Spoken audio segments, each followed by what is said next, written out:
Thanks, everyone. My name is Chris Hughes. I'm the VP of Security Strategy at Zenity. And so over the past few months, I've published a few different pieces that are converging on a single story that I want to talk to. I want to walk through that story today and then close with what I think security leaders actually need to do about it. Because understanding the problem is only useful if you can build a program that survives it. This is what we call the Vulnpocalypse, right? The Vulnpocalypse is here, so now what? Let me start with the discovery side, because that's where the shift has become undeniable. So in January 2026, Daniel Stenberg, the maintainer of curl, shut down the project's HackerOne bug bounty program. He was drowning in AI-generated slop, confident, detailed, and completely fabricated vulnerability reports flooding in from people using LLMs to chase payouts. The signal-to-noise ratio had collapsed. Fast forward a few months, and Stenberg is now crediting AI-assisted tools with helping fix over 100 real bugs in curl. These are bugs that had survived years of fuzzing, static analysis, and human security audits. Then, a researcher named Joshua Rogers used AI-assisted tools to systematically analyze and find even more vulnerabilities in curl's code base. He filtered through those results through his own expertise, and Stenberg called those findings quote-unquote truly awesome. So that arc, from frustration to recognition, tells you everything about where we are. This is what I call the universal jigsaw solver, and it's arrived. Let's walk through some examples here. First off is IO. They found all 12 CVEs in OpenSSL's January 2026 coordinated release. Every single one of them. Some of these vulnerabilities had been sitting in the code base for decades, undetected by thousands of researchers, extensive fuzzing campaigns, and multiple audits. This is OpenSSL, the library that underpins a massive portion of the Internet's secure communications. Next up, we got Expo. They become the #1 ranked hacker on HackerOne's bug bounty program in 2025. It's the first time an autonomous system outperformed every human on a major bug bounty platform. Over 1,000 vulnerabilities identified across companies like AT&T, Epic Games, Ford, Disney, and others. And then there's what the Frontier Labs are doing too.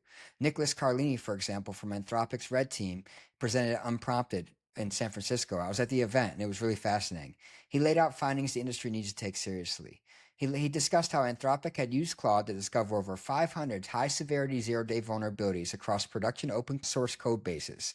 That included 22 Firefox vulnerabilities found in collaboration with Mozilla over 2 weeks, and a Linux kernel heap buffer overflow that had been sitting unnoticed since 2003. Then he went through a live demo. He showed Claude a blind SQL injection in Ghost. This is a platform with over 50,000 GitHub stars. And in 90 minutes, he walked through his assessment, and it was blunt. AI vulnerability research capability is doubling every 4 months based on what he said. Then, of course, the big one that got everyone's attention. In April 2026, Anthropic dropped Claude Mythos Preview, an 83.1% success rate on CyberGem's benchmark. Thousands of high-severity zero days discovered across every major operating system and web browser. A 27-year-old bug in OpenBSD. A 16-year-old flaw in FFmpeg that automated fuzzing hit 5 million times and never caught. The UK's AI Security Institute showed Mythos carrying out complex 32-step cyber activities, from initial recon through full takeover of networks, something no previous model had accomplished before that. And critically, IO's post-Mythos analysis introduced insight that changed the threat calculus even more. AI vulnerability discovered capability is jagged as they framed it. It does not scale smoothly with model size or price. For example, in their testing, they showed that even small, cheap models, for example, a 3.6 billion parameter model costing 11 cents per million tokens, could detect certain classes of bugs. The barrier to entry for AI-assisted vulnerability discovery is not frontier model access. It's system and expertise you build around the model. So some are saying vulnerability research is cooked, that the scarcity of elite attention that, had shielded us from the flood of discovered vulnerabilities is gone. And now everyone has this quote unquote universal jigsaw solver. Then we have the attack surface exponential. This is where things are getting out of hand for, when we think about the impact to the ecosystem. We've talked a lot about democratizing software creation, but the problem is we haven't democratized security. So let's zoom in on the production side of the equation, because the code itself is growing at a rate that should concern every security team and security leader. For example, GitHub's 2025 Octaverse report tells a staggering growth story. GitHub now has more than 150 million developers, over 36 million of them joined in the past year alone. More than one new developer every second. And these developers pushed nearly 1 billion commits in 2025, which is a 25% year-over-year increase. Then 2026 happened. In April, GitHub COO Kyle Daigle posted that the platform was processing 270 million commits per week. It put GitHub on pace for 14 billion commits this year. And he had a quote that he put up there with that too. He said, "It won't stay linear." So GitHub Actions went from 500 million minutes per week in 2023 to 1 billion in 2025 to 2.1 billion minutes in just a single week in early April 2026. So it's quadrupling in just 3 years. And what's driving this? I think we all know the answer. It's AI coding agents. AI agent pull requests jumped from roughly 4 million in September to 17 million in March. Cloud Code alone went from 100,000 commits per week to over 2.5 million in 6 months, a 25x increase. Cloud Code, Codex CLI, Cursor, Windsurf, and a growing ecosystem of alternatives have gone from curiosities to the standard workflow components in less than a year. Then we have the structural mathematics of systemic failure. This is where the attack surface math starts to really get out of hand. Industry research places software defect density at 5 to 20 defects per 1,000 lines of code, but AI-generated code contains vulnerabilities at 2.74 times the rate of human-written code. For example, CodeRabbit found that AI-generated code had 70% more errors, and those errors were even more severe. Security vulnerabilities appeared at nearly triple the rate of the human baseline. Code churn was up 41%. Code duplication quadrupled. Refactoring had collapsed from 25% of change lines in 2021 to under 10% by 2024. And a huge share of this growth is coming from, what we call quote unquote vibe coders. 80% of new developers, for example, are using Copilot within their first week. These are AI assisted commits, for example, showing a 3.2% secret leak rate compared to 1.5% baseline, roughly doubling credential exposure. Then there's some research from Georgia Tech, for example. It tracked 35 new CVEs in March 2026 alone that were a direct result of AI-generated code. So we're democratizing software creation without democratizing security knowledge. And the gap between those curves is exactly where the attackers are and will continue to live. Next up, we have the weaponization window, and it's unfortunately collapsing rapidly. On the other side, the offensive side, the cost of exploitation is collapsing simultaneously. Mowak, the mother of all Kevs, demonstrated that the first agentic AI workflow exploiting hundreds of known dangerous vulnerabilities in just minutes. AI systems can generate working exploits in 10 to 15 minutes at approximately $1 per exploit. The zero-day clock shows a median time from disclosure to exploit going from 771 days in 2018 to just 4 hours in 2024. 67% of exploited CVEs in 2026 are 0 days. That's up from 16% in 2018. More code, more vulnerable code, cheaper exploitation, faster weaponization. These aren't parallel trends, they're converging. Then we have the NVD. They basically threw in the towel. This institution that, we've trusted for managing vulnerabilities in the ecosystem basically has thrown in the towel recently and started breaking the institutional infrastructure that we all rely on. So a little over a year ago, I wrote a piece called The Death Knell of the NVD. And I broke it down with folks in the community on a podcast I host.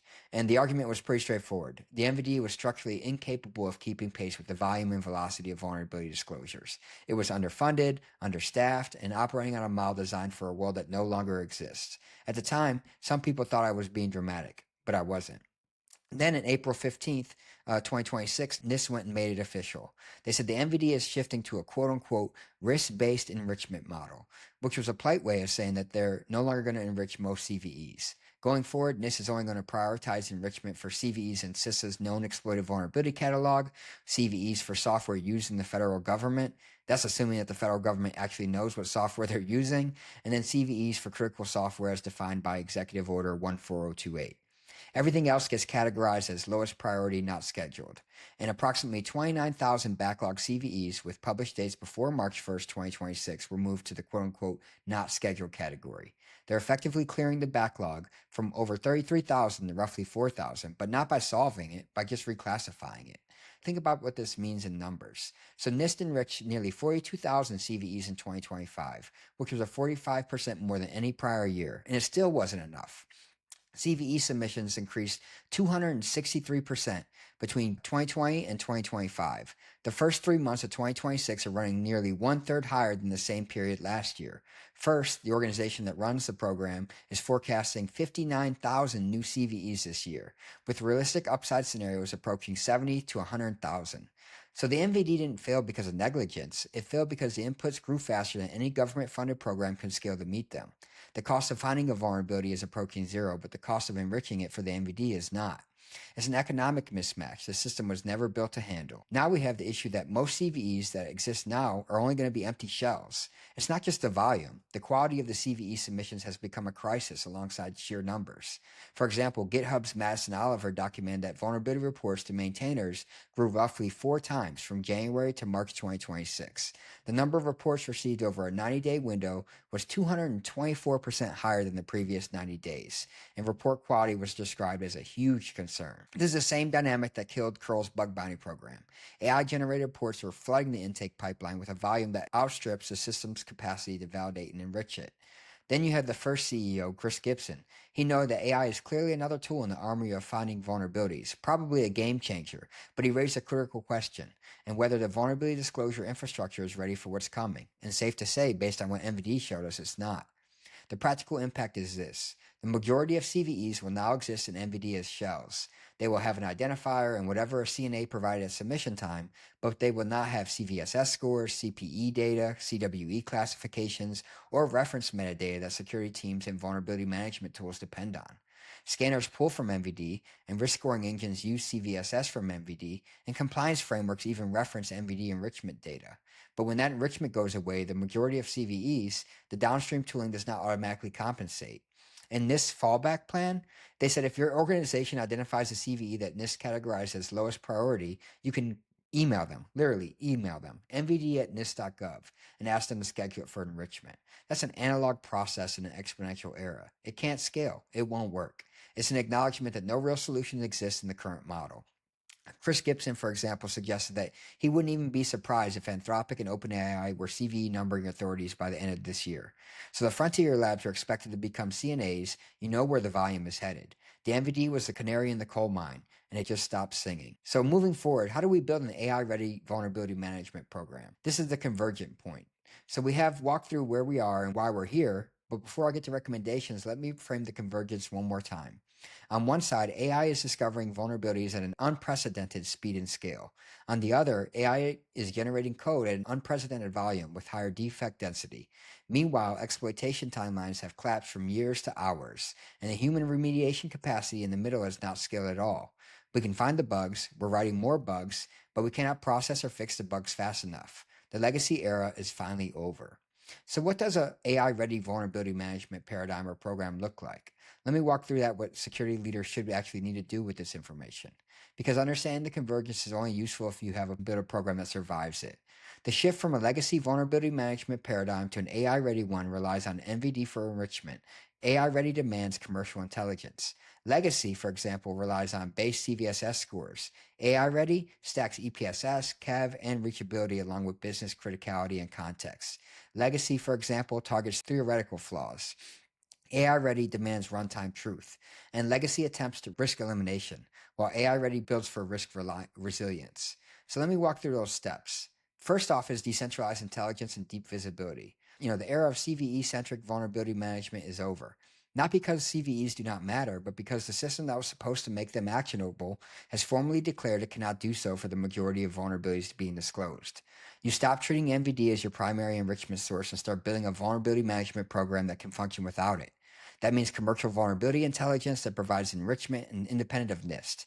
It means that alternative enrichment sources. For example, Vulncheck's KEV has a catalog that captures 80% more actively exploited CVEs than CISA's KEV alone. You need these wired into your workflow now, not as just a nice to have. Second, you have to get your inventory right.